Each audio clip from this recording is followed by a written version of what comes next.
மகளிர் உரிமை தொகை வந்துட்டு ஆக்சுவலா ஒரு சிலருக்கு கிடைக்கலங்கிற ஒரு இது வந்திருக்குன்னா இருங்க இல்லைங்க வந்து 2 நாள் தான் ஆச்சு. இத்தனை கேள்வி கேட்டான் நீங்க இல்லை நீங்க யோசிச்சு ராத்திரி படுத்துட்டு கேட்டுருந்தீங்கன்னா இருங்க. என்னுடைய கேள்வி என்ன, இப்பதான் கவர்மெண்ட் ஃபார்ம் ஆயிருங்க இல்லைங்க எனக்கு ஒரே நிமிஷம் இருங்க. இப்போதான் கேபினட் இது பண்ணி போர்ட்போலியோ அலாட் பண்ணியிருக்காங்க. நாங்கள் இப்போ தான் சென்னைக்கே போகிறோம்.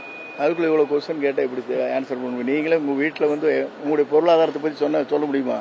பையனுக்கு என்ன செலவு, பிள்ளைக்கு என்ன செலவு, உங்களுடைய வருவாய் என்னங்கிற சொல்ல முடியுமா உங்களால்? நீங்கள் லாங் டைம் தான் இருக்கு நீங்கள் ரிப்போர்ட்டர்ஸ், சொல்லுங்க பார்க்கலாம். இல்லை ஆமாம் 1 by 1 தான் செய்வாருங்க அவரை பொறுத்தளவுக்கு வந்து அது. இப்போ பார்த்தீங்கன்னா எல்லா நடவடிக்கையும் நீங்கள் கூர்ந்து கவனித்தா தான் தெரியும். முதல் எடுத்த உடனே அவர் சொன்னது வந்து 200 யூனிட்னாரு, மக்கள் வரவேற்றார்கள். அது மட்டுமல்ல மகளிருக்கு பாதுகாப்பு அளிப்பது, போதைப் பொருளை தடுப்பது, தொடர்ந்து அந்த நடவடிக்கை மேற்கொண்டு வருகிறார்.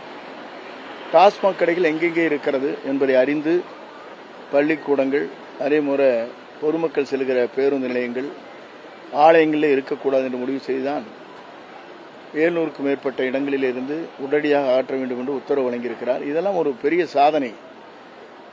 பொறுப்பேற்ற உடனே இவ்வளவு சாதனை படைத்திருக்கிற ஒரே முதலமைச்சர் இந்தியாவில் இவரை தவிர யாரும் இல்லை.